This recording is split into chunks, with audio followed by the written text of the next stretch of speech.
आप लोग सतर्क होकर के ये कहानी सुने, ये सच्ची घटना सुने, क्योंकि मैं जानती हूँ इस घटना को बताना क्यों ज़रूरी समझा, क्योंकि आप लोग सारे के सारे ऐसा ही करते हो। मैं बताना चाहूँगी ये जो गुनाह है इसको पुलिस सुनती है ना तो घूस लेती है, ना तो पात लेती है और ना तो टारमटोर करती है, वो काम करती है। ये घटना जब बताऊँगी तो आप लोग परेशान हो जाएंगे। चलिए बताते हैं। एक ऐसा पुरुष जिसको 2025 में उम्र कैद की सज़ा होती है और सब लोग हैरान हो जाते हैं कि इसको सज़ा क्यों हो रही है, क्योंकि ये तो शादी की तैयारी कर रहा था, अभी हनीमून मनाने की तैयारी कर रहा था, अपना सेहरा वहरा अपनी शेरवानी खरीद रहा था, अब ये जेल में क्यों जा रहा है। दोस्तों 2020 की घटना आती है। ये घटना आपको बताएंगे तो आप लोग एक प्रकार अपना पेट पकड़ के बैठ जाएंगे, कतई दोबारा से कुछ काम करना नहीं चाहेंगे। बताना चाहूँगी एक पुरुष होता है, एक ऐसा पुरुष, हैवान पुरुष होता है जो अपनी इच्छा, अपना स्वाद, अपना इंजॉय, अपना आराम, अपना सोना, अपना सजना, अपना संवरना, दूसरे से उसे कोई लेना देना नहीं रहता है। दोस्तों एक पुरुष होता है, उसकी नई नई शादी होती है, शादी जब होती है तो बहुत अच्छा चलता है, सब कुछ अच्छा चलता है, लेकिन जब शादी के 7 या 8 महीने हो जाते हैं तो कुछ भी अच्छा नहीं चलता है। दोस्तों ऐसा क्यों मैं कह रही हूँ, मैं बताती हूँ। क्योंकि वो हैवान था और नंबर 1 का बहुत ही बड़ा हवासी था और वो पत्नी से उसका पेट नहीं भरता था, बाहर इधर उधर मुंह मारता था और उसके बाद जब बाहर कुछ ऐसा नहीं मिलता था तो वो फिर क्या करता था, पत्नी के पास आता था, बाबू बाबू करके गिड़गिड़ाता था। लेकिन पत्नी बेचारी क्या करती, क्योंकि पत्नी तो प्रेग्नेंट थी। ऐसे ही 2020 में 7 महीने की प्रेग्नेंट पत्नी, और उसके बाद शादी को मात्र 7 महीने ही हुए थे, और आता है और कहता है कि मुझे तुमसे कुछ काम है, यानी कि उससे यही कहता है कि मुझे हवास चढ़ी है और मेरी हवास पूरी करो। पत्नी मना करती है, तब भी वो नहीं मानता है। इस बाबत दोनों में लड़ाई होती है, फिर वो बाबू बाबू करके मनाता है, लेकिन फिर पत्नी लास्ट में मान जाती है। अब ये एक बार ये पत्नी के साथ कुकर्म, मतलब कुकर्म तो नहीं करेंगे, उसकी पत्नी है, कोई अवैध तो कर नहीं रहा है, लेकिन 7 महीने का पेट निकला हुआ है, 7 महीने का बच्चा कुलबुला रहा है, लेकिन आप कर रहे हो तो क्या बात होगी। तो दोस्तों पत्नी हो जाती है बेहोश हो जाती है और इसकी जो इच्छा हुई वो भरती भी नहीं है। अब ये क्या करता है, पत्नी के ऊपर पानी छिड़कता है। पानी छिड़कने के बाद पत्नी को देखो क्या कहते हैं, मनाता है, बाबू बाबू करके अपना दूध दही जो पिलाना होता पिलाता है।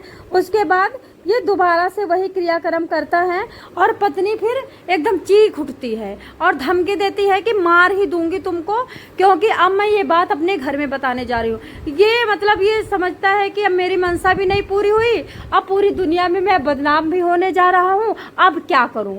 अब इसने सोचा कि बदनामी से तो अच्छा है इसको ही खत्म कर दूं, और ये तुरंत क्या करता है, 7 महीने की प्रेग्नेंट बीवी को तुरंत खत्म कर देता है और खत्म करके शांति से आराम से चुपचाप चिल्लाता है, चीखता है, और उसके बाद अपने सास ससुरालियों को फ़ोन करता है। तभी क्वारंटाइन था, पता है आपको, कोरोना चल रहा था, कहीं इलाज नहीं हो सकता था, कोई पुलिस केस नहीं हो सकता था कि तुम्हारी बेटी को कोरोना हो गया था और ये बहुत ज़्यादा छींक रही थी, तो इसको अभी रात भर हम इसके इलाज वगैरह किए हैं और इसको बहुत सारे काढ़े वगैरह पिलाए हैं, मर गई। सब लोग आते हैं, सब लोग उसका फ़ोटो खींचते हैं, लेकिन माँ बाप तो रोने में बिजी थे, माँ बाप को कुछ खबर नहीं थी। लेकिन जो लड़की का नाम तबस्सुम होता है, तबस्सुम का मामा होता है, वो काफ़ी पढ़ा लिखा होता है। उसने सारी वीडियो बनाए और सारे फ़ोटो खींचे और उसके बाद वो चले गए, यानी इसका अंतिम संस्कार हो गया। जैसे कि अभी ये मुस्लिम थी तो इसका जो भी गाड़ना गोड़ना दबाना हो गया। उसके बाद मामा थाने जाता है, थाने जा करके वहाँ पे रिपोर्ट लिखाता है कि मेरी भांजी को मतलब जान ली गई है, ये मरी नहीं है कोरोना से। लेकिन पुलिस ने कोई ध्यान नहीं दिया, क्योंकि कोरोना चल रहा था, बहुत सारे केस ऐसे निकल रहे थे जहाँ पे कोरोना का नाम लेकर के बहुत सारे पति अपनी पत्नियों को कोरोना का बहाना बना के मार रहे थे। ये बात अभी तक नहीं खुली कि कितने मर्दों ने, कितनी औरतों ने कोरोना के काल में कितने लोगों को बिना कोरोना के मार डाला है। जिनसे प्यार था उनको बचाने के लिए अपनी पत्नी को कोरोना का नाम देकर के ख़त्म कर दिया और पुलिस कुछ नहीं कर पाई। वैसे बहुत केस आ रहे थे। उसके बाद जब पुलिस छानबीन करती है दोस्तों, उसको पकड़ के ले जाती है, तब वो बताता है कि हाँ मेरी बीवी को कोरोना हो गया था। तो उसके बाद उसके आसपास मुखबिर लगाती है पुलिस। मुखबिर लगाने के बाद तब पता चलता है कि ये हवासी बंदा था, भेड़िए के मॉडल था। वैसे तो इंसान था बट अंदर से पूरी तरह से कुत्ता के टाइप का था। और सब जब पता चलता है कि इसके बहुत अवैध संबंध थे, तब पुलिस को झटका लगता है कि कहीं ना कहीं मामा सही कह रहा है। इसको उठा लिया जाता है और उसके बाद इसको बताया जाता है कि तुम्हारे बारे में जो हमें बात पता चली है वो बात आपको बताऊंगा तो आपकी बड़ी बेइज्जती होगी। इससे अच्छा है कि आप अपने आप ही बता दो कि आपने तबस्सुम को क्यों मारा। तब ये बताता है कि साहब मैं बहुत बड़ा करवासा था और वो मान नहीं रही थी, और जब मैंने किया किसी तरह ज़बरदस्ती तो बेहोश हो गई। दोबारा कोशिश किया तो चीखने लगी, चिल्लाने लगी और बोली कि मम्मी से फ़ोन करके बताती हूँ और तुमको बता कर के अभी अच्छी तरह से तुम्हारी बाट लगाती हूँ। इसलिए उसको हमने मार डाला क्योंकि हमारी बेइज्जती करवाने पे तुली हुई थी। ये सुनते ही उसको पकड़ के अंदर ठूंसा जाता है और उसके ऊपर केस चलता है। 5 साल तक छानबीन केस चल रहा है। अब उसको 20 साल की सज़ा हुई है, 56,000 का जुर्माना हुआ है। दोस्तों ये केस आपको बता देना चाहूँगी सच्चा केस है। हमारे देश में कानून लचर पचर है। सभी लोग कहते हैं कानून काम नहीं करता, गरीबों के लिए नहीं कानून है। लेकिन जब इस तरह का कोई जोश खोने वाला और हार्ट अटैक वाला कोई आता है केस, तो पुलिस काम करती है।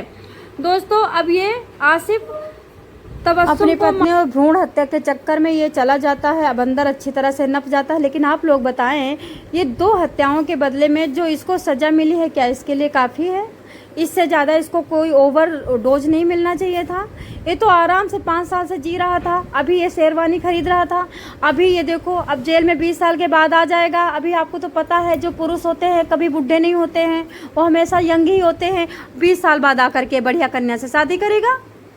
तो दोस्तों आप बताइए, मुजफ्फरपुर के मतलब जेल में इसको 20 साल की सज़ा हुई है, 56,000 का जुर्माना हुआ है। आप इसके बारे में क्या कहना चाहोगे? स्टार्टिंग में मैंने आप लोगों को बताया था कि आप लोग भी ऐसा करते हो, बहुत सारे लोग ऐसा करते हैं, हर घर में ऐसा होता है, बहुत सारे केस आते हैं। लेकिन इस तरह का केस इतना अंतिम मृत्युदंड का नहीं बनता है, इसलिए हाईलाइट नहीं होता है।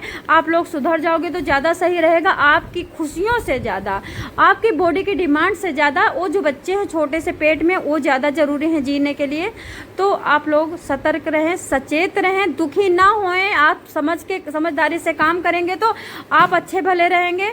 और अगर आपको इस वीडियो और इसमें कुछ कहीं झूठ लगता तो गूगल पे इस कहानी को आप सर्च कर सकते हैं। कोई कहानी झूठी नहीं होती, कोई कहानी बनावटी नहीं होती, बस बताने के तरीके से आप लोगों को बनावटी लगती है। तो धन्यवाद, थैंक यू।